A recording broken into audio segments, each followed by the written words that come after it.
Hello friends, இதே மாதிரி கண்டினியூஸாக நீ வந்து ஆடின அப்படின்னா கோலியோட இடம் வந்து உனக்கு தான். கண்டிப்பாக நான் வந்து உன்னை வந்து தூக்க மாட்டேன் அப்படிங்கிற மாதிரி யங் பிளேயரை வந்து சப்போர்ட் பண்ணி கம்பீர் வந்து பேசியிருக்காருங்க. இந்தியாவுக்கும் இங்கிலாந்து அணிக்கும் இடையே நடந்த முதல் ஓடிஐ மேட்ச்சில் பார்த்தீங்கன்னா நம்ம இந்தியா 4 விக்கெட் வித்தியாசத்தில் அபாரமாக வந்து ஜெயிச்சிருப்பாங்க. இப்போ இந்தியா சைட்லேருந்து எடுத்துக்கிட்டோன்னா இந்த வெற்றிக்கு வந்து ஒரு டீம் ஒர்க் அப்படின்னு வந்து சொல்லலாம். நம்ம பவுலர்ஸுமே வந்து சிறப்பாக வந்து பர்ஃபார்ம் வந்து பண்ணியிருக்காங்க. குறிப்பாக சொல்லணும் அப்படின்னா அந்த கம்பீர் வளர்த்து விட்ட வீரர்கள்லாம் வந்து அவங்களுடைய பர்ஃபார்மன்ஸை அவங்களுடைய திறமையை வந்து காமிச்சிட்டு வராங்க அப்படின்னு தான் வந்து சொல்லணும்.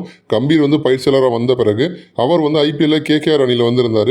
அப்போ யங் பிளேயர் கூடலாம் வந்து நிறைய நேரம் வந்து டைம் வந்து ஸ்பெண்ட் பண்ணியிருப்பார். யாரை எப்படி யூஸ் பண்ணணுங்கிற ஐடியா அவருக்கு வந்து இருக்கும். அப்போ வந்து கம்பீர் வந்து வருண் சக்கரவர்த்தி, ஹர்ஷித் ராணா இந்த மாதிரி பிளேயர்ஸ்க்கெலாம் வந்து தொடர்ந்து வாய்ப்பு கொடுத்துட்ருக்காரு.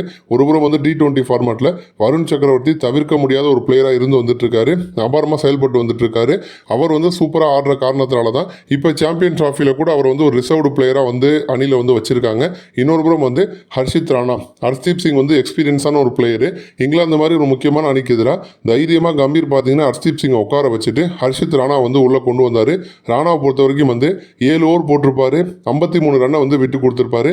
இந்திய அணி தரப்புலேருந்து வந்து அதிகமான ரன்களை விட்டு கொடுத்தது என்னவோ வந்து ஹர்ஷித் ராணா தான். ஆனால் விக்கெட்ஸும் பார்த்தீங்கன்னா 3 விக்கெட்ஸ் வந்து கைப்பற்றி இருப்பார். இப்போ வந்து ஷமி வந்து எக்ஸ்பீரியன்ஸான பவுலரு, ஆனால் அவருக்கே ஒரு விக்கெட் தான் விழுந்திருக்கும். அக்சர் பட்டேலுக்கு ஒரு விக்கெட் தான் விழுந்திருக்கும். குல்தீப் யாதவுக்கு ஒரு விக்கெட் விழுந்திருக்கும். ஜடேஜாவுக்கு 3 விக்கெட் விழுந்திருக்கும். அப்போ வந்து ஸ்பின் பவுலர்ஸ் தான் 5 விக்கெட்ஸ் வந்து கைப்பற்றி இருப்பாங்க. ஹர்திக் பாண்டியாவுக்கு ஒரு விக்கெட் கூட வந்து விழுகலை. அந்த மாதிரி ஒரு சூழலில் 3 விக்கெட்டை வந்து ஹர்ஷித் ராணா வந்து கைப்பற்றி இருக்காரு. அப்போ வந்து முதல் மேட்ச்லேயே வந்து 3 விக்கெட்டை கைப்பற்றுவது அப்படிங்கிறதெல்லாம் வந்து ரொம்ப கஷ்டம் தான். ஆனால் அதை வந்து பார்த்தீங்கன்னா நம்ம ஹர்ஷித் ராணா வந்து சாதிச்சு காமிச்சிருக்காரு. அப்போ வந்து பவுலிங்கில் சிறப்பான ஒரு பங்களிப்பை இவரும் நம்ம ஜடேஜாவும் வந்து கொடுத்துருப்பாங்க. ஜடேஜா ஸ்பின்னராக இருந்தாலுமே கூட ஒரு ஓவரை மெயின்டைன் பண்ணியிருக்காரு. 9 ஓவர் போட்டு 26 ரன்னை மட்டும் விட்டு கொடுத்து 3 விக்கெட்ஸ் எடுத்திருப்பாரு. ஒரு சைடு வந்து இவங்களுடைய பவுலிங்கை நம்ம வந்து பாராட்டினாலும் இன்னொரு புறம் வந்து இங்கிலாந்து அணியில் இந்த போட்டியில் வந்து அதிரடியாக ஆடின ஒரே ஒரு பேட்டர் யார் அப்படின்னா அவர் வந்து ஃபில் சால்ட் மட்டும்தான். இவருடைய ஸ்ட்ரைக் ரேட் பார்த்தீங்கன்னா 165 இருக்கும். மற்ற எந்த பேட்டரோட ஸ்ட்ரைக் ரேட்டும் ஒரு 120 கூட வந்து தாண்டலை. அப்போ ஃபில் சால்ட் வந்து ஆரம்பத்திலேருந்தே வந்து நல்ல அதிரடி காமிச்சிட்டு இருந்தார். அந்த மாதிரி சூழலில் வந்து ஒரு 4 அடிச்சிருப்பாரு. பால் பவுண்டரி லைன் பக்கத்தில் போயிட்டு வந்து ஸ்டாப் ஆகிருக்கும்னா ஸ்ரேயஸ் ஐயர் போயிட்டு வந்து பாலை தடுத்திருப்பாரு. அந்த சமயம் பார்த்தீங்கன்னா 2 ரன் வந்து கம்ப்ளீட் பண்ணி முடிச்சிருப்பாங்க, சால்ட்டும் டக்கெட்டும். அப்போ 3வது ரன் வந்து சால்ட் வந்து ஓடி வந்திருப்பார். ஆனால் டக்கெட் வந்து பாலை பார்க்காம இருந்திருப்பாரு.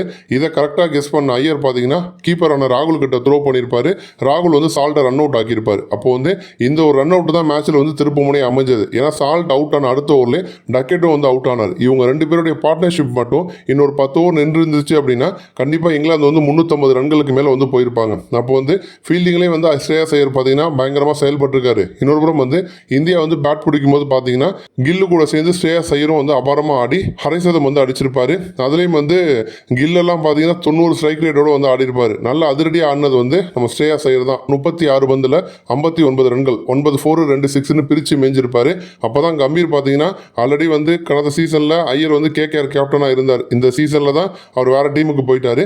அப்போ வந்து ஐயரும் வந்து கம்பீருக்கு வந்து நெருக்கம் தான். அப்போ கம்பீர் என்ன சொல்லியிருக்காருன்னா இதே மாதிரி கண்டினியூ பண்ணால் 3வது இடம் 4வது இடத்துல தொடர்ந்து நான் உன்னை வந்து ஆட வைப்பேன். விராட் கோலிக்கு வந்து இந்த சாம்பியன் ட்ராஃபியோட வந்து அவருடைய கதை முடிஞ்சாலும் முடியல. அதுக்கு பிறகு வந்து நல்ல மிடில் ஆர்டர் பேட்டர் வந்து தேவை. குறிப்பாக அந்த 3வது இடத்துல ஆடக்கூடிய பேட்டர் வந்து தேவை. ஸோ இதே ஃபார்மை நீ கண்டினியூ பண்ணனா கோலி இடத்த உனக்கு வந்து தரேன் அப்படிங்கிற மாதிரி பார்த்தீங்கன்னா ஐயருக்கு வந்து சப்போர்ட் பண்ணி பேசியிருக்காராம். நன்றி.